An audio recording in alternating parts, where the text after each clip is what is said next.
नमस्कार दोस्तों, आप सभी का स्वागत है कॉन्सेप्ट एकेडमी के यूट्यूब चैनल पर। और आज का जो हमारा टॉपिक होगा वो है आपका काउंसिल ऑफ स्टेट, या जिसे बोलते हैं आपका राज्यसभा।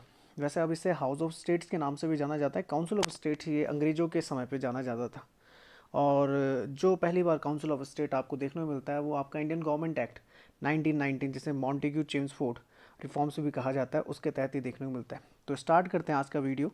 और वीडियो को शुरू करने से पहले आप एक काम कर लीजिए कि जो हमारा कॉन्सेप्ट एकेडमी का यूट्यूब चैनल है उसे आप सब्सक्राइब कर लीजिए, ताकि जितनी भी मैं वीडियो बनाऊँ उसका नोटिफिकेशन सबसे पहले आपको मिल सके। ठीक है ना। तो स्टार्ट करते हैं टॉपिक को। तो एक क्वेश्चन के साथ स्टार्ट करते हैं। जो पहला क्वेश्चन लिखा हुआ है वो लिखा हुआ है कि राज्यसभा के एक सदस्य के लिए अवधि क्या होती है। तो ये होती है 6 साल की। ठीक है ना। 6 साल की अवधि होती है। किस तरीके से होती है या कितने कितने साल में रिसफल होती है आपकी राज्यसभा, तो ये चीज़ें जानेंगे। सबसे पहले पृष्ठभूमि को पढ़ लेते हैं। तो काउंसिल ऑफ स्टेट्स, जिसे राज्यसभा कहा जाता है, ये आप जानते हैं, एक ऐसा नाम है जिसकी घोषणा सभा पीठ द्वारा सभा में 23 अगस्त 1954 को आपके इंट्रोड्यूस होती है को की गई थी। इसकी अपनी खास विशेषताएं थी। भारत में द्विसदन सदन का प्रारंभ 1918 में, ये द्वितीय सदन जो आपका था, इसे द्वितीय सदन बोलते हैं, मैं द्विसदन बोल गया। द्वितीय सदन जो बोलते हैं आपका, जो सेकंड जो बोल सकते हैं आपका एक हाउस है, उसकी शुरुआत 1918 में कर दी जाती है मॉन्टेग्यू चेम्सफोर्ड जो आपके कहते हैं प्रतिवेदन के द्वारा, जिसे भारतीय सरकार अधिनियम 1919 कहा जाता है। इंडियन गवर्नमेंट एक्ट 1990 के तहत ये कर दिया गया था, तो ये आपने याद रखना है। उस समय अगर देखा जाएगा तो इसे काउंसिल ऑफ स्टेट की तरह आपका फॉर्म किया गया था, ये आपने थोड़ा दिमाग में रखना है। और 1921 में जब ये बन के तैयार होता है तो आपके जो गवर्नर जनरल होते हैं इंडिया के, उस समय रहते हैं आपके मॉन्टेग्यू आपके सेक्रेटरी रहते हैं, सेक्रेटरी ऑफ स्टेट जिन्हें बोला जाता है। और चेम्सफोर्ड आपके रहते हैं गवर्नर जनरल, तो उन्हें नियुक्त किया जाता है। और उसी समय याद रखना कि जैसे आज की डेट में उपराष्ट्रपति आपको देखने को मिलता है कि राज्यसभा का पदेन सभापति होता है, उस समय गवर्नर जनरल इसका पदेन अध्यक्ष होता था। और उसके बाद जब आपको देखने को मिलता है कि 1921 के बाद आपका भारत सरकार अधिनियम इंडियन गवर्नमेंट एक्ट 1935, जिससे हमने कई सारे प्रावधान उठाए अपने संविधान में, उससे भी ज़्यादा यानी कि संशोधन देखने को नहीं मिले हैं। अगर बात की जाए काउंसिल ऑफ स्टेट्स की, 1919 काफ़ी मायनों में बहुत इंपॉर्टेंट था, क्योंकि महिलाओं को पहली बार जो वोटिंग राइट्स मिले थे वो भी भारत सरकार अधिनियम 1919 के तहत मिले थे। द्वैध शासन व्यवस्था इसी के द्वारा लगाई गई थी, जिसे बोलते डीआर की, जिसमें आपका आपका जो रिजर्व सब्जेक्ट थे और जो आपके ट्रांसफ़र सब्जेक्ट थे वो इंट्रोड्यूस कर दिए गए थे। संविधान सभा की अगर बात करें तो पहली बैठक आप जानते हैं 9 दिसंबर को हुई थी, यह आपने याद रखना है। और 1950 तक केंद्रीय विधानमंडल के रूप में इसने अपना काम किया था। और इसने इस तरीके से काम किया कि इसे अनंतिम संसद के रूप में परिवर्तित किया गया था बाद में। अनंतिम मतलब कि ये अंतिम नहीं होगी, इसमें कई सारे प्रावधान या बोल सकते हैं संशोधन किए जा सकते हैं। और आगे चलकर ये देखने को मिलता है कि 1952 में आपका लोकसभा भी इंट्रोड्यूस कर दी जाती है। तो 1952 में पहले चुनाव होते हैं, तब तक आपका एक सदन ही बना रहता है। सदन अब द्विसदन है, आप जानते हैं, एक लोकसभा एक राज्यसभा है। तो 1952 तक आपका क्या था, council of state Rajya Sabha he introduce हो चुकी थी। और लोकसभा उसके बाद इंट्रोड्यूस होती है जब पहली बार आपके चुनाव होते हैं 1952 में। स्वतंत्र भारत की बात करें तो द्वितीय सदन की उपयोगिता अथवा अनुपयोगिता के संबंध में संविधान सभा में विस्तृत बहस हो चुकी है। अनंततः स्वतंत्र भारत के लिए एक द्विसदनीय विधानमंडल बनाने का निर्णय मुख्य रूप से इसलिए लिया गया था ताकि परिसंघीय प्रणाली को अपार विविधताओं वाले इतने विशाल देश के सर्वाधिक सहज स्वरूप की सरकार माना गया। ऐसा नहीं था कि एक सदन नहीं रख सकते थे। द्विसदन प्रणाली हमने जो पार्लियामेंट्री फॉर्म है, ये आप याद रखना कि पार्लियामेंट्री फॉर्म जो हमने ली है वो ली है हमने ब्रिटेन से। और राज्यसभा का अपना खास महत्व है लोकसभा के मुकाबले भी। तो देखा जाएगा तो आगे जैसे लिखा हुआ है कि वस्तुतः एक प्रत्यक्ष रूप से निर्वाचित एकल सभा को स्वतंत्र भारत के समक्ष आने वाली चुनौतियों का सामना करने के लिए अपर्याप्त समझा गया कि अगर ऐसी ऐसी सभा का इस्तेमाल किया जाता है जैसे लोकसभा है, जिसमें प्रत्यक्ष रूप से क्या होता है, चुनाव होते हैं जिनके वोट हम देते हैं, जैसे हम सांसद चुनते हैं अपने अपने क्षेत्रों से। तो क्या एक प्रत्यक्ष रूप से निर्वाचित एकल सभा काफ़ी रहेगी, या फिर एक ऐसी सभा का भी इस्तेमाल किया जाए जो इस पर कंट्रोल कर सके काफ़ी मायनों में। तो इसलिए काउंसिल ऑफ स्टेट्स को बरकरार रखा गया। और इसमें जो चुने गए थे वो अप्रत्यक्ष रूप से चुने जाते हैं। जैसे विधानसभा में आप एमएलए को चुनते हैं, और एमएलए जो होते हैं वो आपका किन को चुनते हैं, राज्यसभा के लिए सांसद चुनते हैं। तो ये आप याद रखना, इसे बोलते हैं आपका अप्रत्यक्ष रूप से चुना गया सदस्य। आगे लिखा हुआ है कि अगर बात की जाए कि इसकी महत्वपूर्ण या बोल सकते हैं इसकी महत्ता कितनी ज़्यादा है, महत्व कितना अधिक है राज्यसभा का, तो लोकसभा के मुकाबले अगर देखा जाए तो उससे कम नहीं है कई मामलों में देखा जाए। सिर्फ अगर आज देखा जाएगा फाइनेंसिंग, जो फाइनेंशियल मामले होते हैं, या फिर बात की जाएगी जो आपका धन विधेयक होता है, मनी बिल होता है, वहाँ पे लोकसभा के पास ज़्यादा पावर होती है। वरना हर मामले में लगभग लगभग राज्यसभा क्या होती है, इक्वल पावर शेयर करती है विद लोकसभा। आगे लिखा हुआ है, इसका आशय परिसंघीय सदन अर्थात एक ऐसी सभा से जिसका निर्वाचन राज्यों और दो संघ राज्य क्षेत्रों, यहाँ पे दो संघ राज्य क्षेत्रों की जो बात हो रही है वो है आपका दिल्ली एनसीआर सर्किट, और जो दिल्ली राष्ट्रीय राजधानी क्षेत्र, जो 69वां संविधान संशोधन था, 69 कॉन्स्टिट्यूशनल अमेंडमेंट एक्ट 1991 का, उसके थ्रू आपका एनसीआर रीजन उसमें जोड़ा गया था। और तभी से आपका दिल्ली क्या है, एक बोल सकते हैं कि ऐसा आपका केंद्र शासित प्रदेश है जिसके पास अपनी क्या है, विधानसभा है। और दूसरा था आपका पुदुचेरी, जिसके पास 1961 के बाद से ही क्या है, विधानसभा है। तो ये दो हैं। हाल ही में आपको जम्मू एंड कश्मीर में देखने को मिलता है जो आपका यूनियन टेरिटरी है जिसके पास विधानसभा है, ठीक है ना। पर वो अभी क्योंकि एक्टिव मोड में नहीं है तो उसका भी जिक्र नहीं करेंगे।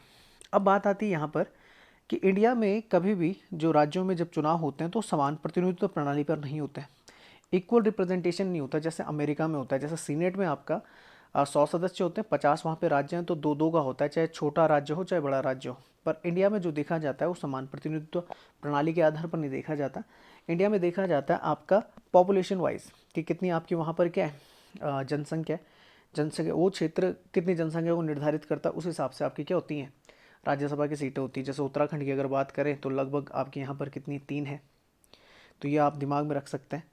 अगर जितना बड़ा राज्य होगा उतनी उसके पास क्या होती हैं, आपकी राज्यसभा की सीटें होती हैं। अब यहाँ पे लिखा हुआ है निर्वाचित सदस्यों के अलावा राष्ट्रपति द्वारा सभा के लिए 12 सदस्यों के नाम निर्देशन का भी उपबंध होता है। हाँ, ये मैं आपको बता दूं कि अगर देखा जाएगा तो अभी राज्यसभा में लगभग जो आपकी बोल सकते हैं कि मैक्सिमम जो काउंट है वो 250 है। फिलहाल तो अभी 245 है, जिसमें से 233 आपके किससे आते हैं, आपके स्टेट से आते हैं, राज्यों से आते हैं, और 12 आपके राष्ट्रपति के द्वारा अलग अलग क्षेत्र विशेष से निर्वाचित किए जाते हैं या नामांकित किए जाते हैं। या आप दिमाग में रखना, 12 सदस्यों को नामांकित किया जाता है राष्ट्रपति के द्वारा। वहीं अगर बात करें तो ये आपका अपर हाउस होता है, उच्च सदन है, और यहाँ पर सांसद या बोल सकते हैं जो प्रतिभागी होता है, कैंडिडेट्स होता है, उसके लिए मिनिमम जो आपका क्या होता है, आयु का प्रावधान होता है, न्यूनतम आयु का प्रावधान है वो आपका 30 वर्ष का है। जबकि जो आपका पॉपुलर अगर देखा जाएगा, या जो आपका निम्न सदन है जो लोकसभा है, वहाँ पर देखा जाएगा तो वहाँ पे 25 वर्ष होती है। तो ये आप याद कर सकते हैं। उसी तरीके से राज्यों में विधानसभा में बात करें तो वहाँ पे 25 होती है, जहाँ पे प्रत्यक्ष रूप से चुना जाता है, और विधान जो आपकी विधान परिषद होती है वहाँ पे 30 होता है। राष्ट्रपति और उपराष्ट्रपति के लिए आप जानते हैं 35 वर्ष होता है। और अगर बोल सकते हैं म्यूनसिपैलिटी के चुनाव हैं या पंचायती के चुनाव हैं तो वहाँ पे 21 साल होती है, ये आप याद रखना। और हमारे यहाँ पर 18 साल होता है राइट टू वोट जो हमें मिलता है, वोटिंग का अधिकार 18 साल से ज़्यादा उम्र के लोगों के पास यह भी है। पहले 21 था, अब 18 कर दिया गया है। अच्छा, बात करें तो उपराष्ट्रपति क्या होता है, राज्यसभा का पदेन सभापति होता है, ये आपने याद रखना है। दूसरी बात, उपराष्ट्रपति को उपराष्ट्रपति पद के लिए कोई भी वेतन भत्ता नहीं मिलता, उसे राज्यसभा के पदेन सभापति के लिए वेतन भत्ते मिलते हैं। एक और चीज़ आपने याद रखनी है कि राज्यसभा का जो उप सभापति होता है, उपराष्ट्रपति, वो उसका कोई सदस्य नहीं होता। तो जब कभी वोटिंग की बात आती है तो उपराष्ट्रपति किसी भी हालात में वोटिंग नहीं कर सकता है, ये आपने याद रखना है। नेक्स्ट चलते हैं, तो यहाँ पे कुछ संवैधानिक उपबंध और संरचनाएं लिखी हुई हैं जो आपने दिमाग में रखनी है। जैसे अनुच्छेद 80 जो आता है उसमें राज्यसभा संबंधी प्रावधान है। संसद की अगर बात करें, संसद 79 आर्टिकल में है, 80 में आपकी राज्यसभा है, और 81 में अगर देखा जाएगा 81 में आपकी लोकसभा है। तो अनुच्छेद 80 के तहत राज्यसभा के सदस्यों की अधिकतम संख्या 250 निर्धारित की गई, जिसमें से 12 सदस्य आपके राष्ट्रपति द्वारा क्या होंगे, नाम निर्देशित होंगे। 238 सदस्य राज्यों और संघ राज्य क्षेत्रों से आएंगे। वर्तमान में देखा जाएगा तो ये लगभग 245 के आसपास हैं, जिसमें से 233 आपके राज्यों से आते हैं और संघ राज्य क्षेत्र दिल्ली और पुदुचेरी से आते हैं। 12 सदस्य नाम निर्देशित होते हैं, और ये सदस्य आपके साहित्य, विज्ञान, कला और समाज सेवा से आपके जैसे विषयों से आपके हो सकते हैं, जहाँ पर उनका एक विशेष ज्ञान हो, एक व्यावहारिक अनुभव हो, काफ़ी ज़्यादा आपके कैसे हो, वर्सेटाइल हो, या फिर बोल सकते हैं वेटरन हो, काफ़ी अनुभवी होने चाहिए अगर साहित्य, विज्ञान, कला और समाज सेवा में देखा जाएगा। वहीं से वो 12 सदस्य नाम निर्देशित किए जाते हैं, किसके द्वारा, आपके राष्ट्रपति के द्वारा। अगर बात की जाए कि राज्यसभा में जो सीटों का आवंटन है वो किस आधार पर होता है, तो अनुसूची जो आपकी चौथी है वो ये बोलती है। कुल अगर देखा जाएगा मूल संविधान में हमारी अनुसूचियों की संख्या 8 थी, जो बाद में जाके 12 हो जाती है जब 4 अनुसूचियाँ अलग से जोड़ी जाती हैं। तो चौथी अनुसूची में आपको देखने को मिलेगा क्या, राज्यसभा में स्थानों का आवंटन। पहले में जो देखने को मिलता है संघ राज्य क्षेत्र देखने को मिलते हैं। दूसरे में जो आपको देखने को मिलते हैं वेतन और भत्ते देखने को मिलते हैं संवैधानिक पदों पर। तीसरा जो आपको देखने को मिलता है वो आपके देखने को मिलती है शपथ संबंधी प्रावधान। चौथे में आपको जो देखने को मिलते हैं वो राज्यसभा में स्थानों को आवंटन है। पाँचवीं और छठवीं जो अनुसूची है उसमें आपको जनजातीय क्षेत्रों के बारे में देखने को मिलता है, जबकि सातवीं में आपको सूची गत विषय मिलते हैं, जैसे आपका संघ राज्य सूची और समवर्ती सूची, ये चीज़ें देखने को मिलती है। आठवीं जो है आपकी भाषाओं के आधार पर है, और चार जो बाद में जोड़ी गई थी एक, उसमें से आपका लैंड रिफॉर्म से रिलेटेड जो 9th है।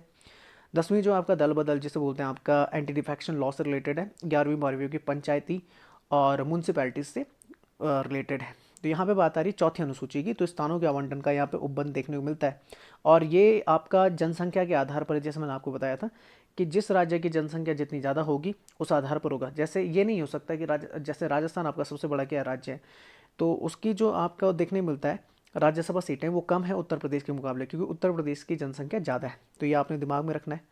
और अगर मैं पात्रता अर्हताओं की बात करूं कि क्वालिफिकेशन स्टेटस क्या है, तो आर्टिकल 84 में संसद की सदस्यता की अर्हताएं दी गई हैं। जैसे कुछ अर्हताएं इस प्रकार से जो आपने दिमाग में रखनी। अर्हताएं अगर बोला जाएगा, जैसे वो भारत का नागरिक होना चाहिए, जो हर चीज़ में होना चाहिए, जो हर किसी कंडीशन में, चाहे आप राष्ट्रपति की कंडीशन पकड़ लीजिए या आप आपका प्राइम मिनिस्टर की कंडीशन पकड़ लीजिए, इन इन जितने भी आपके संवैधानिक पद हैं, प्रधानमंत्री तो नहीं है खैर, प्रधानमंत्री हिस्सा होता है, तो जितने भी संवैधानिक पद हैं उनके लिए जो कंडीशंस होती हैं सेम आपका उपराष्ट्रपति के लिए भी कंडीशंस होती हैं। जैसा आप एक चीज़ याद कर लीजिए, राष्ट्रपति के लिए जो कंडीशंस हैं वही उपराष्ट्रपति के लिए। तो भारत का सदस्य और आपका भारत का नागरिक होना चाहिए, अनुच्छेद 84 ये बोलता है। निर्वाचन आयोग द्वारा इस निर्मित प्राधिकृत किसी व्यक्ति के समक्ष तीसरी अनुसूची में इस प्रायोजन के लिए दिए गए प्रारूप के अनुसार शपथ लेना चाहिए। जो ऐसा मैंने बताया कि अनुसूची जो 3 है उसमें संवैधानिक पद पर जितने भी आपके व्यक्ति होते हैं उनके शपथ से संबंधित प्रावधान है, उनकी बात की जा रही है। कम से कम जो आयु होनी चाहिए वो 30 वर्ष की होनी चाहिए, जैसा कि आपका राज्यसभा और विधानसभा परिषदों के लिए क्या है आपका सदस्यों के लिए प्रावधान है। और दूसरी चीज़ें उसके पास ऐसी अर्हताएं होनी चाहिए जो संसद द्वारा बनाई गई विधि द्वारा उसके अधीन इस निर्मित विधि की जा सके। बात की जाए अगर निहर्ताओं की डिस्क्वालिफिकेशन की बात करें तो आर्टिकल 102 में इसका प्रावधान है। जैसे कोई व्यक्ति संसद के किसी सदन का सदस्य चुने जाने के लिए और सदन सदस्य होने के लिए निर्रहित हो सकता है, मतलब डिस्क्वालीफाइड हो सकता है। तो उसके लिए एक तो आप जानते हैं वो किसी लाभ के पद पर आसीन न हो, वो विकृत चित्त नहीं होना चाहिए। विकृत चित्त मतलब कि बोल सकते हैं उसका कंट्रोल होना चाहिए दिमाग पे अपने, यानी कि मेंटली वो हेल्दी होना चाहिए, वो दिवालिया घोषित ना किया गया हो। भारत का नागरिक अगर नहीं है तो भी डिस्क्वालीफाई हो सकता है, या उसने अगर विदेशी राज्य की नागरिकता स्वेच्छा से अर्जित कर ली तब भी वो डिस्क्वालीफाई हो सकता है, यदि वह संसद द्वारा बनाई गई किसी विधि द्वारा या उसके अधीन इस प्रकार निर्हित किया जा सकता है। अच्छा, स्पष्टीकरण की अगर बात करें तो इस खंड के प्रायोजनों के लिए कोई व्यक्ति केवल इस कारण भारत सरकार के या किसी राज्य की सरकार के अधीन लाभ का पद धारण करने वाला नहीं समझा जाएगा कि वह संघ का या ऐसे राज्य का मंत्री है। अगर बात करें संविधान की 10वीं अनुसूची, जिसमें दल परिवर्तन के आधार पर, जैसे दल बदल जिसे बोला जाता है कानून जब इंट्रोड्यूस किया गया था, आपका 52nd अमेंडमेंट था, याद रखना कि जो 10th शेड्यूल था दल बदल कानून है वो 52nd अमेंडमेंट था, कॉन्स्टिट्यूशनल अमेंडमेंट एक्ट था, संविधान संशोधन था 1985 का, जिसके तहत 1/3 आपके अगर कोई भी पार्टी से अगर सदस्य उसे छोड़ते हैं तो वो एंटी डिफेक्शन नहीं माना जाएगा, मतलब उनकी सदस्य निरस्त नहीं की जाएगी। बाद में जाकर अगर देखा जाएगा तो 91st जो आपका अमेंडमेंट आया था 2000, आई थिंक 2003 था जहाँ तक मुझे याद है। 91st अमेंडमेंट, एक सेकंड रुकना है मुझे, 91st शायद से यही था, 2003, हाँ 91st अमेंडमेंट 2003 था। उसके तहत ये 1/3 को बढ़ाकर कितना कर दिया गया था, 2/3 कर दिया गया था, कि अगर किसी भी पार्टी से 3 में से 2 सदस्य छोड़ के जाते तो उनकी सदस्य आपकी क्या नहीं की जाएंगी, डिस्क्वालीफाई, उन्हें नहीं समझा जाएगा। तो ये थोड़ा दिमाग में रखना। तो ये चीज़ लिखी हुई है कि आधार पर सदस्यों की निर्भरता के बारे में उपबंध किया गया। 10वीं अनुसूची के उपबंधों के अनुसार कोई सदस्य एक सदस्य के रूप में उस दशा में निवृत्त होगा यदि वह स्वेच्छा से अपने राजनीतिक दल की सदस्यता छोड़ता है या वह ऐसे राजनीतिक दल द्वारा जिसका वह सदस्य है दिए गए किसी निर्देश के विरुद्ध सदन में मतदान करता है या मतदान करने से विरत रहता है और ऐसे मतदान या मतदान करने में विरत रहने को उस राजनीतिक दल द्वारा 15 दिन के भीतर माफ नहीं किया गया। निर्दलीय उम्मीदवार के रूप में निर्वाचित सदस्य निहित होगा और अपने निर्वाचन के पश्चात किसी राजनीतिक दल में सम्मिलित हो जाता है। अच्छा, बात की जाएगी तो राष्ट्रपति लिखा हुआ है द्वारा सदन के किसी नाम निर्देशित सदस्यों को, जो 12 सदस्य होते हैं, राजनीतिक दल में सम्मिलित होने की अनुमति होती है, पर इसके लिए उसे 6 महीने पहले आपको बताना या 6 महीने के अंदर अंदर बताना होगा। जैसे 6 महीने पहले नहीं, सॉरी मैंने 6 महीने पहले बोला, 6 महीने के अंदर अंदर उसे बताना पड़ेगा। अगर कोई व्यक्ति राज्यसभा में राष्ट्रपति द्वारा नाम निर्देशित होता है, नॉमिनेटेड होता है, जो 12 सदस्य होते हैं कुल मिलाकर, अगर वो किसी भी राजनीतिक पार्टी को ज्वाइन करते हैं, राजनीतिक दल को ज्वाइन करते हैं, तो 6 महीने के अंदर उन्हें ये करना पड़ेगा और अपने स्थान के बारे में या अपने बारे में राष्ट्रपति को या राज्यसभा को सूचित करना पड़ेगा। ठीक है ना। अच्छा, अगर बात की जाए आगे तो कुछ निर्वाचन और नाम निर्देशन की प्रक्रिया निर्वाचन मंडल से संबंधित आती है। जैसे मैं बता दूं, चाहे वो राज्यसभा हो चाहे विधान परिषद की बात हो या फिर राष्ट्रपति या उपराष्ट्रपति के चुनावों की बात हो, हमेशा ये अप्रत्यक्ष निर्वाचन प्रणाली होती है। अप्रत्यक्ष का मतलब होता है कि इसमें डायरेक्ट जनता भाग नहीं लेती, जनता द्वारा चुने गए जो आपके क्या होते हैं उम्मीदवार होते हैं वो इसमें भाग लेते हैं। जैसे राष्ट्रपति के चुनाव में आपके विधानसभा, आपका लोकसभा और राज्यसभा के जो निर्वाचित सदस्य होते हैं, नॉमिनेटेड नहीं आते, वो 12 नहीं आते हैं क्योंकि उनका फेवर डायरेक्टली जाता है किसको, राष्ट्रपति को, तो वो आ जाते हैं, वो उसमें भाग लेते हैं। उसी तरीके से राष्ट्रपति के उपराष्ट्रपति के चुनाव में लोकसभा और राज्यसभा के सभी सदस्य, चाहे वो निर्वाचित हो चाहे नॉमिनेटेड बाय द प्रेसिडेंट हो, वो भी भाग लेते हैं। तो अप्रत्यक्ष चुनाव निर्वाचन पद्धति का मतलब होता है जब जनता द्वारा सीधे तौर पर उन्हें क्या नहीं किया जाता, आपका वोट नहीं दिया जाता, जनता के चुने गए जो क्या होते हैं प्रतिनिधि होते हैं वो उन्हें चुनते हैं, तो उसे बोलते हैं अप्रत्यक्ष निर्वाचन प्रणाली। इसी के अंदर जब देखा गया प्रत्येक राज्य और 2 संघ राज्य क्षेत्रों के प्रतिनिधियों का निर्वाचन उस राज्य की विधानसभा और निर्वाचित सदस्यों तथा उस संघ राज्य क्षेत्र के निर्वाचित मंडलों के सदस्यों द्वारा, जैसा भी मामला हो, एकल संक्रमणीय मत और अनुपातिक प्रतिनिधित्व प्रणाली के आधार पर किया जाता है। अब जैसे मैं आपको बता दूं कि राज्यसभा में चुने गए जो सदस्य होते हैं वो भी अप्रत्यक्ष रूप से आते हैं। कौन चुनते हैं? तो विधानसभा के जो आपके कौन होते हैं सदस्य होते हैं वो उन्हें चुनते हैं। किस प्रकार चुनते हैं? तो एकल संक्रमणीय मत प्रणाली होती है, अनुपातिक प्रतिनिधित्व प्रणाली जिसे बोला जाता है।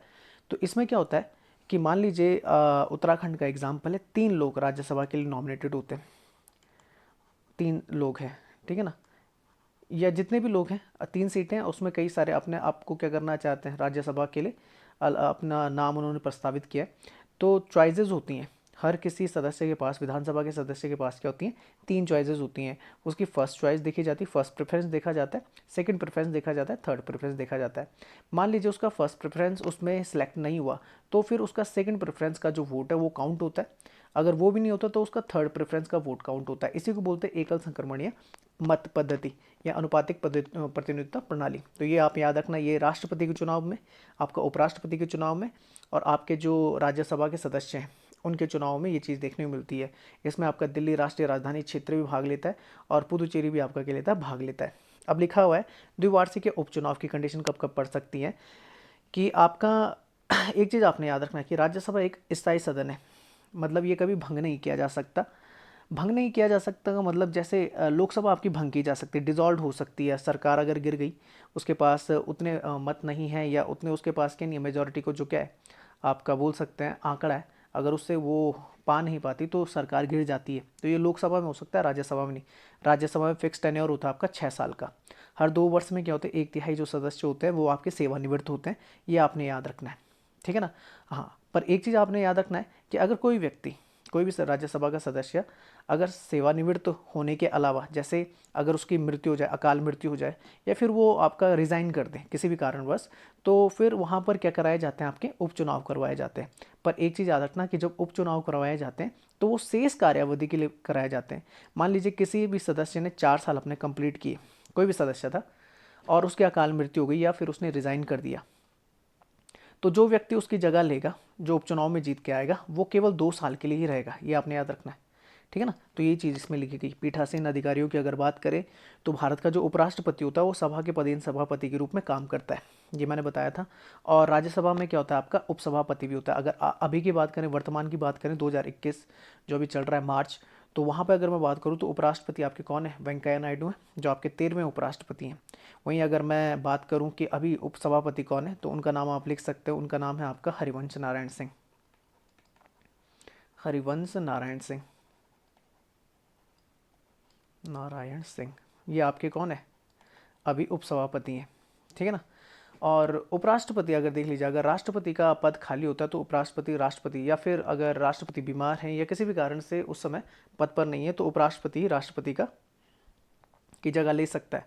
उस टाइम पे जो आपका उपसभापति है वो सभापति के रूप में काम करता है। इसी के अलावा मैं बोल दूं कि राज्यसभा में कई सारे सभाध्यक्षों की एक पैनल होती है जो क्या करती है, सदस्यों का नाम निर्देशन सभापति या राज्यसभा द्वारा किया जाता है। ये आपने याद रखना, सभापति और उपसभापति की अनुपस्थिति में अगर ये दोनों नहीं है, सभापति और उपसभापति नहीं, तो उपसभाध्यक्षों के पैनल के एक सदस्य द्वारा सभा की कार्यवाही को सभापतित्व किया जाता है। मतलब अगर आपका उपराष्ट्रपति भी नहीं है उस टाइम पे, या फिर आपके जो राज्यसभा के उपसभापति हैं वो भी ना हो, तो एक पैनल बनाई जाती है जिसमें कई सारे सदस्य होते हैं राज्यसभा से संबंधित। तो उनमें से किसी एक व्यक्ति को कार्यवाही के लिए या उस समय के लिए कार्यवाहक सभापति चुन लिया जाता है। महासचिव का मैं बता दूं कि आपका जो जनरल सेक्रेटरी होता है वो राज्यसभा और लोकसभा दोनों जगह देखने को मिलता है। इनकी जो पावर होती है वो आपके जो यूनियन में जो आपके कौन होते हैं, सिविल सर्वेंट्स होते हैं, सिविल सर्वेंट में जो आपके सेक्रेटरी लेवल के होते हैं उनके बिल्कुल इक्विवेलेंट होती है, समतुल्य होती है। और ये बिल्कुल पीछे रहकर आपका काम करते हैं। और ये वो व्यक्ति होते हैं जिनको राज्यसभा के बारे में काफ़ी जानकारी होती है, प्रशासनिक मुद्दों के बारे में ज़्यादा जानकारी होती है, तो ये सलाह देने के लिए आपके वहाँ पर होते हैं, ठीक है ना। और सचिवालय के प्रशासनिक प्रमुख और सभा के अभिलेखों के ये संरक्षक भी माने जाते हैं। वहीं अगर बात करें कि लोकसभा और राज्यसभा में क्या दोनों में संबंध है, तो अनुच्छेद 75(3) ये आप याद रखना कि अनुच्छेद 75(3) ये बात करता है कि मंत्रिपरिषद सामूहिक रूप से लोकसभा के प्रति जिम्मेदार होती है। ये पेपर में कई बार पूछा जाता है। 75(1) में ही आपका प्रधानमंत्री का जिक्र है, पर प्रधानमंत्री के रूप में नहीं है, उसका जो जिक्र है वो काउंसिल ऑफ मिनिस्टर के हेड के रूप में। तो अनुच्छेद 75(3) में हमेशा याद रखना कि इसमें ये कहा गया है कि जो मंत्रिपरिषद होती है, जो आपकी क्या होती है, कैबिनेट होती है, या आपकी जो काउंसिल होती है, जो मिनिस्टर के जो काउंसिल ऑफ द मिनिस्टर्स होती है, अगर मैं बोलूँ मंत्रिपरिषद होती है, वो लोकसभा के प्रति जिम्मेदार होती है, आप याद रखना। राज्यसभा के प्रति बिल्कुल नहीं होती, ये आप याद रखना, ठीक है ना। ये कई बार पूछा जाता है पेपर में। केवल और केवल लोकसभा के प्रति जिम्मेदारी अपनी दिखाती है काउंसिल ऑफ स्टेट्स। इसका आशय क्या है कि राज्यसभा सरकार को बना या गिरा नहीं सकती, इतनी पावर नहीं होती कि राज्यसभा सरकार को गिरा या बना ले, ये उसमें पावर नहीं हो सकती। हाँ, पर सरकार पर नियंत्रण रख सकती है, ये आपने याद रखना है। और खासकर ये तब ज़्यादा महत्वपूर्ण हो जाता है जब राज्यसभा में बहुमत प्राप्त दल जो होता है लोकसभा में वो पावर में ना हो, तब जाके तो बिल्कुल आप मान लीजिए कि काफ़ी मुश्किल हो जाता है सरकार को। जैसे जो मोदी गवर्नमेंट जब आपकी 1.0 थी 2014 से 2019, तो इतनी ज़्यादा पावर में नहीं थी राज्यसभा में कौन, आपकी बीजेपी, या फिर बोल सकते हैं जो उनका घटक दल है एनडीए। वहीं अगर बात करूं तो किसी सामान्य विधानसभा की दशा में दो सभाओं के बीच अगर गतिरोध पैदा हो जाए, मान लीजिए कोई बिल अगर आता है लोकसभा में, लोकसभा द्वारा पास किया जाता है, राज्यसभा उसे अटका देती है, तो इस मामले में आपका आर्टिकल आता है 108 जो प्रेसिडेंट को मिली हुई पावर है, वो क्या कर सकता है, संयुक्त बैठक बुला सकता है। इस संयुक्त बैठक के द्वारा मैं आपको बता दूं कि इस संयुक्त बैठक में क्या किया जाता है कि लोकसभा और राज्यसभा के जितने भी आपके सदस्य होते हैं सारे एक साथ मिलकर के करते हैं उस बिल के लिए, उसके बिल के फेवर में या आप डिसफेवर में जो भी समझिए वोटिंग करते हैं। पर एक चीज़ याद रखना कि इसमें जो थोड़ा सा पावर ज़्यादा होती है वो लोकसभा के पास होती है, क्योंकि लोकसभा की अगर देखी जाएगी तो अभी जो आपका लगभग काउंट है वो 545 के आसपास है। 545 या 552 टोटल जो मैक्सिमम नंबर होता है उतना था। दो तो आपके हट गए जो एंग्लो इंडियन जो आपका देखने को मिले थे, जो एंग्लो इंडियंस की जो सीट्स थी वो तो हट गई थी। आपका जो 104th कॉन्स्टिट्यूशनल अमेंडमेंट एक्ट था 2020 का शुरुआत में जो आया था, तो 550 अगर मैक्सिमम मान के चले तो ये ज़्यादा मानी जाती है बजाय 250 के। थोड़ा सा फेवर ज़्यादा होता है जब संयुक्त बैठक आती है। आज तक ऐसे 3 ही मौके आए जब आपकी संयुक्त बैठक हुई है। एक आया था आपका 1961 का, आप सुन लीजिए, केवल मैं यहाँ पे बता देता हूँ। दहेज निषेध विधेयक आया था 1959 का, जिसकी 1961 में संयुक्त बैठक आपको देखने को मिली थी, तो ये थोड़ा दिमाग में रखना। दूसरा जो आता है आपका वो आता है 1978 में, जो बैंकिंग सर्विसेज कमीशन आपका जो बिल था वो इंट्रोड्यूस हुआ था, क्योंकि राज्यसभा ने उसे अस्वीकार कर दिया था। 2002 का ऐसे 3 ही बार ऐसी घटना हुई। तो 2002 का आपका prevention of the terrorism bill था, इसे भी राज्यसभा ने क्या कर दिया था, अस्वीकार। तो ऐसे 3 ही मौके हैं जब संयुक्त बैठक बुलाई गई है, किसके द्वारा, राष्ट्रपति के द्वारा। तो ये आपने याद रखना है। तो लिखा हुआ है यहाँ पे देखो, दोनों सभाओं में उपस्थित और मत देने वाले सदस्यों की कुल संख्या की बहुमत देखा जाता है। अगर मान लीजिए फिर भी टाई हो गया, कि अगर वोटिंग हुई और 50-50 मान लीजिए 50-50% हो गया, तब इस मामले में जो वोटिंग के राइट्स होते हैं वो लोकसभा का अध्यक्ष होता है। अच्छा, एक और चीज़ आप याद रखना कि संयुक्त बैठक की अध्यक्षता हमेशा कौन करता है, लोकसभा का अध्यक्ष करता है। ये आपने याद रखना है कि संयुक्त बैठक की हमेशा अध्यक्षता लोकसभा के स्पीकर के द्वारा ही की जाती है, मतलब presided by the Lok Sabha speaker. अच्छा, बात करें अगर आगे, तो संयुक्त बैठक संसद भवन के केंद्रीय कक्ष में आयोजित की जाती है, जिसके अध्यक्ष तो लोकसभा अध्यक्ष करता है, जैसे मैं बता रहा था। अच्छा, एक आपने याद रखना है धन विधेयक, जो आपका आर्टिकल 110 में आता है। उस दशा में क्या होता है कि संयुक्त बैठक का कोई प्रावधान नहीं है। इसमें होता क्या है कि जितनी भी पावर होती हैं वो सारी की सारी लोकसभा के पास में होती हैं। और बिल्कुल अगर बोला जाए, ये आपका आगे बोल सकते हैं कि जो राज्यसभा होती है उसके पास कोई इसके मामले में ज़्यादा पावर नहीं होती, ठीक है ना। तो ये याद रखना, क्योंकि लोकसभा का वित्तीय मामलों में राज्यसभा की तुलना में क्या होती है, प्रमुखता हासिल होती है। वहीं अगर बात करें संविधान संशोधन विधेयक की, तो आप याद रखना कि संविधान संशोधन विधेयक में भी आपका संयुक्त बैठक नहीं बुलाई जा सकती, ये आपने याद रखना है। आर्टिकल 368 जो हमने साउथ अफ्रीका से लिया है, उसमें इस तरीके के प्रावधानों की जिक्र है, जिसमें विशिष्ट बहुमत आपको चाहिए होता है, special majority, 2/3 of the total votes आपके काउंट होते हैं। तो संविधान संशोधन विधेयक हो गया, उसमें भी आपकी जब पूछा जाएगा कि संयुक्त बैठक कहाँ कहाँ पे नहीं बुलाई जा सकती या बैठाई जा सकती, तो धन विधेयक है एक। तो आप याद रखना कि धन विधेयक में पूरी पावर लोकसभा के पास होती है। और दूसरा होता है संविधान संशोधन विधेयक। इसमें क्या होता है कि लोकसभा राज्यसभा दोनों के पास पावर है, पर आपका इस मामले में संयुक्त बैठक नहीं बुलाई जाती, ठीक है ना। तो ये लिखा हुआ है कि संविधान संशोधन विधेयक के संबंध में दोनों सभाओं के बीच गतिरोध को दूर करने का कोई उपबंध नहीं है। मंत्री संसद की किसी भी सभा से हो सकते हैं, याद रखना, कोई भी मंत्री, चाहे वो आपका लोकसभा के द्वारा चुना जाए या फिर आप बोल सकते हैं जो बोलते हैं बैकडोर, जो आपका होता है राज्यसभा के द्वारा आया हो। जैसे आपके इससे पहले जो आपके प्रधानमंत्री थे मनमोहन सिंह, वो आपके राज्यसभा से थे, आई थिंक, जहाँ तक मुझे याद है शायद से असम से आते थे। तो इस संबंध में संविधान सभाओं के बीच कोई भेद नहीं किया जा सकता। मतलब ऐसा नहीं कि राज्यसभा से आपके सांसद नहीं आएंगे या राज्यसभा से मंत्री नहीं बन सकते, बिल्कुल बन सकते हैं। तो प्रत्येक मंत्री को किसी भी सभा में बोलने और उसकी कार्रवाई में भाग लेने का अधिकार है। याद रखना, कोई भी अगर मिनिस्टर होता है, काउंसिल ऑफ मिनिस्टर का कोई भी भाग है, तो वो लोकसभा का हो चाहे राज्यसभा का हो, वो दोनों, लोकसभा और राज्यसभा दोनों में क्या कर सकते हैं, पार्टिसिपेट कर सकते हैं। उदाहरण के लिए जैसे आपके प्रधानमंत्री नरेंद्र मोदी हैं, तो राज्यसभा, वैसे तो लोकसभा से आपके क्या है, लोकसभा से निर्वाचित हैं, जो उनकी सीट आती है, लोकसभा जो सीट है उनकी वो वाराणसी है, तो वाराणसी से जीत के आए हैं वो। तो ऐसा नहीं कि वो राज्यसभा में भाषण नहीं दे सकते, बिल्कुल दे सकते हैं। उसी तरीके से होम मिनिस्टर अमित शाह है, या किसी भी अगर आप मिनिस्टर्स की बात करें, तो वो दोनों जगह क्या कर सकते हैं, पार्टिसिपेट कर सकते हैं। बस इतना याद रखना कि जिस सभा के वो सदस्य नहीं होते, वहाँ पे वो मत देने का अधिकार नहीं होता उन्हें, सिर्फ वहाँ पे मत नहीं दे सकता। अगर बात की जाएगी जैसे राज्यसभा में, तो वहाँ पे नरेंद्र मोदी जी को वहाँ पे वोट देने का राइट्स नहीं होगा किसी भी बिल के मुद्दे पर। अच्छा, आगे लिखा हुआ संसद की सभाओं, उनके सदस्यों और उनकी समितियों की शक्तियां, विशेष अधिकार और उन्मुक्तियों के संबंध में दोनों सभाओं के संविधान द्वारा बिल्कुल समान धरातल पर रखा गया है। जैसे बात की जाए, जैसे राष्ट्रपति का निर्वाचन है तो दोनों भाग लेते हैं। राष्ट्रपति के निर्वाचन में तो आपको विधानसभा में भाग लेती है। राष्ट्रपति का अगर मैं आपको बोलूँ तो जो इलेक्शन आता है, वैसे राष्ट्रपति से संबंधित जो आपके अनुच्छेद हैं वो आपका 52 टू 62 के आसपास आते हैं। और राष्ट्रपति का निर्वाचन जो होता है वो आपका अनुच्छेद 54 के तहत होता है, ये आपने याद रखना है। उपराष्ट्रपति का अगर देखा जाएगा, अच्छा, महाभियोग भी लिखा हुआ है, राष्ट्रपति का निर्वाचन और महाभियोग, जिसे इम्पीचमेंट बोलते हैं। तो राष्ट्रपति का इम्पीचमेंट आपको आर्टिकल 61 के द्वारा देखने को मिलता है, कई बार पेपरों में पूछा जा चुका है। उपराष्ट्रपति का अगर निर्वाचन देखा जाएगा तो ये आर्टिकल 66 में आपातकाल की उद्घोषणा का अनुमोदन, राज्य में संवैधानिक तंत्र की विफलता से संबंधित उद्घोषणा और वित्तीय आपातकाल, जो आपका 352, 356 और 360, ये 3 आर्टिकल आपके संबंधित है।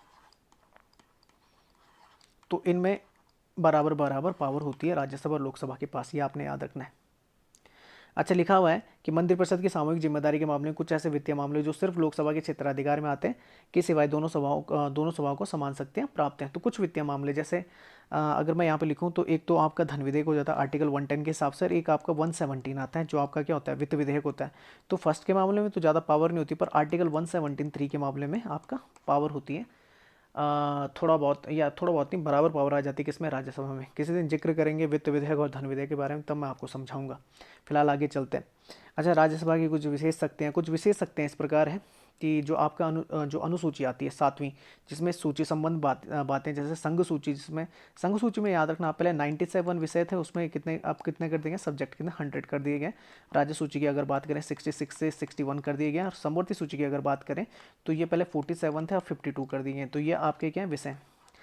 संघ सूची में आप सिर्फ इतना याद रखें कि 100 ऐसे विषय हैं जिन पे सिर्फ किसको कानून बनाने का अधिकार होगा, संघ को। 61 ऐसे कानून होंगे जिसमें राज्यों को केवल कानून बनाने का अधिकार होगा, और समवर्ती सूची ऐसे होते हैं जिनमें दोनों को अधिकार होते हैं। तो आप ये याद रखना। वहीं अगर मैं बात करूं तो लिखा हुआ है कि राज्यसभा उपस्थित और मत देने वाले सदस्यों में से कम 2/3 सदस्यों के बहुमत द्वारा यह कहते हुए एक संकल्प पारित कर सकती है कि राष्ट्रीय हित में आवश्यक है, समीचीन है कि संसद राज्य सूची में प्रमाणित किसी विषय पर विधि बना सकती है। स्पेशल मेजोरिटी होनी चाहिए। तो संसद भारत के संपूर्ण राज्य क्षेत्र या उसके किसी भाग के लिए उस संकल्प में विनिर्दिष्ट विषय पर विधि बनाने हेतु अधिकार संपन्न होती है। ऐसा संकल्प अधिकतम 1 वर्ष की अवधि के लिए प्रवृत्त हो सकता है, या फिर एक अवधि के बाद पुनः बढ़ाया जा सकता है। मतलब आप हमेशा एक चीज़ याद रखना कि संघ राज्य सूची के विषय में हस्तक्षेप नहीं करता। राज्य सूची के विषय में हस्तक्षेप करने का अधिकार राज्यसभा को होता है, क्योंकि वो रिप्रेजेंटेशन तो राज्य का कर रहा है, और ये तभी होता है जब राष्ट्रीय हित में कोई काम करना होता है, और पर इसके लिए स्पेशल मेजोरिटी चाहिए होती है, और 1 साल के लिए प्रावधान किए जा सकते हैं उनके लिए, या फिर 1 साल के बाद पुनः उसे रिव्यू किया जा सकता है। अगर आपको मैं बताऊं कि राज्यसभा में उपस्थित और मत देने वाले सदस्यों में से कम 2/3 सदस्य जो होते हैं वो बहुमत के द्वारा यह घोषणा कर सकते हैं, संकल्प जो आपका क्या कर सकते हैं, पारित कर सकते हैं। खासकर अगर बात की जाएगी अखिल भारतीय सेवाओं की, जो आपकी कौन सी आती है, अखिल भारतीय सेवाओं की अगर मैं बात करूं तो अखिल भारतीय सेवाओं की अगर बात की जाए तो आपका 312 आर्टिकल जो 312 है उसमें आपकी कौन सी आती हैं, ऑल इंडिया सर्विसेज आती हैं, जबकि 315 से लेकर 323 तक इसमें आपकी देखने को मिलती है पब्लिक सर्विस कमीशन देखने को मिलता है। तो ऑल इंडिया सर्विसेज से रिलेटेड जितनी भी आपकी पावर देखने को मिलती है वो राज्यसभा के पास होती है, ये आपने याद रखना है, ठीक है ना, आर्टिकल 312 के अनुसार। वहीं बात की जाएगी राष्ट्रीय आपातकाल की बात की जाए, या फिर राज्य में वैधानिक तंत्र के विफल हो जाने की, जिसे बोलते हैं आपका राष्ट्रपति शासन, या वित्तीय आपातकाल की अगर बात की जाए तो इन मामलों में उसके पास काफ़ी ज़्यादा पावर होती है, खासकर तब जब लोकसभा क्या हो जाए, अगर ऐसी कंडीशन मान लो कि हाइपोथेटिकल सिचुएशन ये है कि लोकसभा उस समय विघटित हो रखी हो, यानी कि लोकसभा उस समय ना हो, या फिर लोकसभा का विघटन इसके अनुमोदन के लिए अनुज्ञात अवधि के भीतर हो जाता है। मान लो सरकार गिर गई और उसी समय आपका नेशनल इमरजेंसी लगाने की बात आ गई, या किसी राज्य में प्रेसिडेंट रूल लगाने की बात आ गई, या फिर आपका फाइनेंशियल इमरजेंसी जो आज तक एक बार भी नहीं लगी है उसको लगाने की अगर बात आ जाए, तो वहाँ पर राज्यसभा क्या ले सकती है, ठीक है ना, फैसले ले सकती है अनुच्छेद 352, 356 और 360 के तहत, ये आपने याद रखना है। वित्तीय मामलों की अगर बात करें राज्यसभा को यहाँ पर पावर थोड़ा सा कम होती है, खासकर धन विधेयक के मामले में तो बिल्कुल आप ये मान के चलिए पावर होती नहीं है बिल्कुल।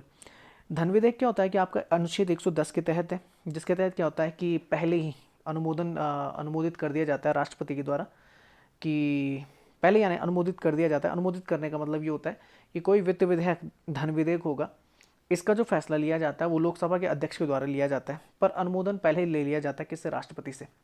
एक और चीज़ आपने याद रखना कि धन विधेयक के मामले में राष्ट्रपति अपनी वीटो पावर का इस्तेमाल नहीं कर सकता, मतलब वो उसे रोक नहीं सकता, ये आपने याद रखना है। और पूरी पावर लोकसभा के अंदर निहित होती है, खासकर धन विधेयक के मामले में। राज्यसभा के पास भेजा जाता है धन विधेयक, पर राज्यसभा उसे अटका नहीं सकती, उसको केवल 14 दिन का समय होता है। अगर 14 दिन के अंदर अंदर अगर वो उसे पास करके लोकसभा को भेज देती है तो उसके बाद वो आपका क्या बन सकता है, कानून बन सकता है। पर अगर वो इसमें चेंजेस चाहती है तो ये आपका लोकसभा पे डिपेंड करता है कि वो चेंजेस करे या ना करे, ये लोकसभा पे डिपेंड करता है। तो 14 दिन के बाद अगर उसे राज्यसभा को बोला जाए कि कितने दिन के लिए फंसा सकती है अपने पास, तो वो 14 दिन के लिए फंसा सकते हैं, उसके बाद ऑटोमेटिकली वो पास माना जाएगा राज्यसभा से, ये आपने याद रखना है। अगर आगे बात की जाए तो ये धन विधेयक के बारे में यहाँ पे सारी चीज़ें लिखी हुई हैं जो मैं आपको बता रहा था। सभा के नेता के बारे में अगर पूछा जाएगा तो राज्यसभा में सभा का नेता सामान्यतः प्रधानमंत्री होता है, पर एक कंडीशन है, वॉइस का सदस्य होना चाहिए। जैसे मनमोहन सिंह के टाइम पे आपके राज्यसभा के जो नेता थे, ठीक है ना, जिन्हें बोला जाता है लीडर ऑफ द राज्यसभा, वो कौन थे आपके, मनमोहन सिंह थे। अगर आज की बात की जाए तो नरेंद्र मोदी तो आपके लोकसभा में, तो वो आपके लीडर ऑफ लोकसभा है वहाँ पर। और जो वहाँ के आपके अपोजिशन के लीडर है वो अधीर रंजन चौधरी जो कांग्रेस से आते हैं। राज्यसभा की अगर बात की जाए तो अभी लीडर है आपके थावरचंद गहलोत, ये अभी आपके लीडर हैं, ये आपने याद रखना है, गहलोत। गहलोत, ठीक है ना, ये अभी आपके सोशल एंड जस्टिस मिनिस्टर है, सोशल एंड जस्टिस सामाजिक न्याय के मंत्री हैं। वहीं अगर डेप्यूटी लीडर की बात की जाए तो वो आपके रेल मंत्री पीयूष गोयल है। अपोजिशन लीडर की अगर बात की जाए तो अभी आपके जो बने हैं वो बने हैं मल्लिकार्जुन खड़गे, ठीक है ना, तो ये आपने याद रखना है, गुलाम नबी आज़ाद की जगह। और डेप्यूटी जो आपके अपोजिशन लीडर हैं उनका नाम है अनंत शर्मा, तो ये आप दिमाग में रखना। यहाँ पे सारी चीज़ें लिखी हुई हैं इसी से रिलेटेड कुछ, तो वो आप पढ़ सकते हैं। अच्छा, ये आपके पहले आपके जिनका नाम लिखा हुआ है शायद से बहुत छोटा छोटा दिख रहा होगा आपको, तो श्री एन गोपाल स्वामी अयंगर, ये राज्यसभा के पहले लीडर थे। वहीं अगर यहाँ पे लास्ट नाम जो लिखा हुआ अरुण जेटली का लिखा हुआ है, ये आप याद कर सकते हैं अरुण जेटली पर, क्योंकि वो अब दिवंगत हो चुके हैं। तो इनकी जगह जो आपके बने वो तो मैंने बता दिया आपको, थावरचंद गहलोत है, गहलोत है वर्तमान में सोशल एंड जस्टिस मिनिस्टर है आपके। अच्छा, विपक्ष के नेता की अगर बात की जाए तो विधायिका में विपक्ष के नेता के पद का अत्यधिक सार्वजनिक महत्व है।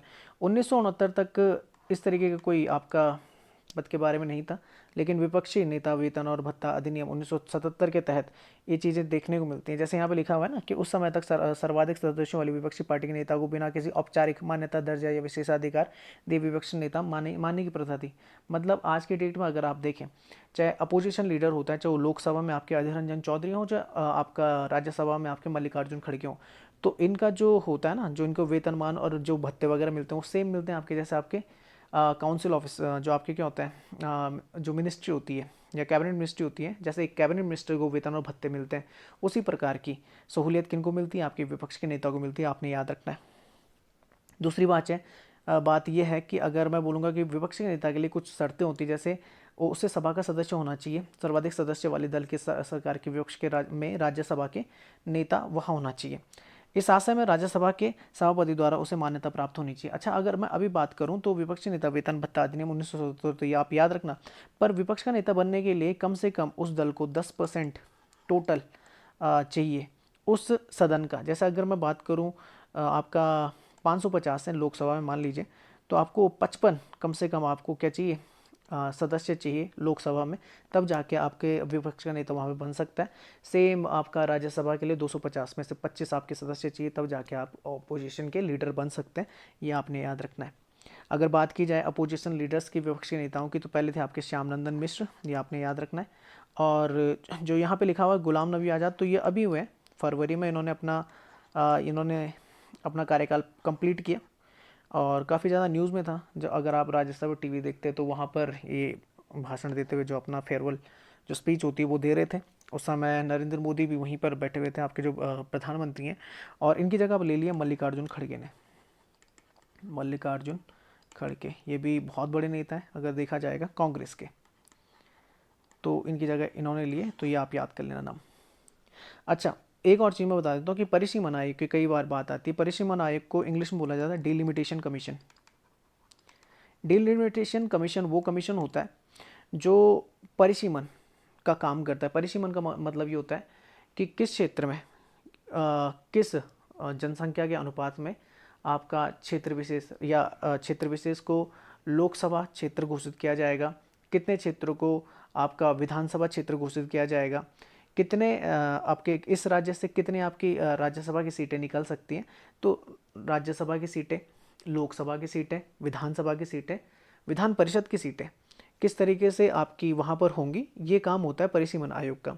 अब तक 4 बार परिसीमन आयोग का गठन किया जा सकता है, किया गया है। एक 1952 था, एक 1961 था, एक 1973 था और एक 2002 था। यहाँ पे आप देख सकते हैं। वैसे 1952 अगर आपको सीधा याद करना तो आप ऐसे भी याद कर सकते हैं 1952, 1962, 1972 और 2002। हर समय ये क्या होता है कि जब आपका सेंसस चलता है, ठीक है ना, जनसंख्या का जब आपका क्या आता है, जनसंख्या की गणना होती है, जनगणना होती है, तो उसके तुरंत बाद देखने को मिलता है। जैसे 1951 की जनगणना के बाद 1952 में देखने को मिला, 1961 के बाद 1962 में देखने को मिला, 1971 के बाद 1972 में देखने को मिला, और फिर उसके बाद सीधे हमें देखने को मिलता है 2001 की जनगणना के अनुसार 2002 में। तो ये आपने याद रखना। अब आपने बोला कि यार 82 92 क्यों नहीं आया, तो उसका मैं कारण आगे लिखा हुआ है, वो बता देता हूँ। 84वां संविधान संशोधन आया था 2001 में, जिसके तहत क्या हुआ था कि अनुच्छेद 82 170 की शर्तों में कुछ संशोधन किए गए थे। उसके तहत ये हुआ था कि 1991 की जनगणना के दौरान सुनिश्चित की गई जो आबादी के आधार पर प्रत्येक राज्य के आवंटित लोकसभा सीट और राज्यों की विधानसभा सीटों की संख्या में कोई परिवर्तन किए बगैर राज्यों में निर्वाचन क्षेत्रों की परिवर्तित और पुनर्गठित किया जा सके। इसमें अनुसूचित जाति और जनजाति भी कहती शामिल थे, उनके निर्वाचन क्षेत्र भी शामिल थे। सबसे मेन चीज़ आपने याद रखना है कि 1971 के बाद से अब तक लोकसभा और राज्यसभा की सीटों में कोई बदलाव नहीं हुआ है। मतलब जो आज आप देखते हैं कि 550 सीटें या 250 सीटें हैं, वो क्या है आपका 1971 की जनगणना के अनुसार फिक्स कर दी गई हैं, जो 2026 तक क्या है आपकी फ्रीज कर दी जा चुकी हैं। 2026 तक इनमें किसी प्रकार की बढ़ोतरी देखने नहीं मिली, क्योंकि जो आपका हाल फिलहाल में जो अभी आपका संसद भवन है उसमें ज़्यादा सीटें हैं ही नहीं। इसीलिए तो आपका कौन सा सेंट्रल विस्टा प्रोजेक्ट लाया गया है गवर्नमेंट के द्वारा, सेंट्रल विस्टा प्रोजेक्ट, जिसके आधार पर आपका क्या है एक संसद भवन के बगल में ही आपकी एक ऐसी बिल्डिंग बनाई जा रही है जो ट्रायंगल शेप है और उसमें सीटें आपकी काफ़ी ज़्यादा होंगी, वो काफ़ी ज़्यादा वेल डेवलप्ड होगा और हाई फैसिलिटीज़ होंगी, और उसे बना रहा है आपका टाटा कंस्ट्रक्शन, उसे शायद से बना रहा है आपका। तो आई थिंक ये बन जाएगा और उसके बाद देखने को मिलेगा कि शायद से 2026 के बाद आपकी सीटें लोकसभा चाहे राज्यसभा की सीटें आपको बड़ी हुई देखने को मिले। तो आशा करता हूँ कि आपको ये लेक्चर समझ में आया होगा। अगर कहीं पे भी डाउट होता है तो आप कमेंट बॉक्स में अपना मैसेज छोड़ सकते हैं और बाकी चीज़ें मुझसे पूछ सकते हैं। आप हमें यूट्यूब पर तो सब्सक्राइब करें ही करें, लाइक करें, वीडियो को शेयर करें और अपने दोस्तों को भी बताएं। टेलीग्राम पे मैं इस वीडियो का PDF भेज देता हूँ। आप हमें फेसबुक पे भी लाइक कर सकते हैं, हम इंस्टाग्राम पर भी आप हमें वहाँ पर भी कर सकते हैं, फॉलो कर सकते हैं। तो आज की वीडियो यहीं तक रखते हैं, तब तक के लिए धन्यवाद। जय हिंद।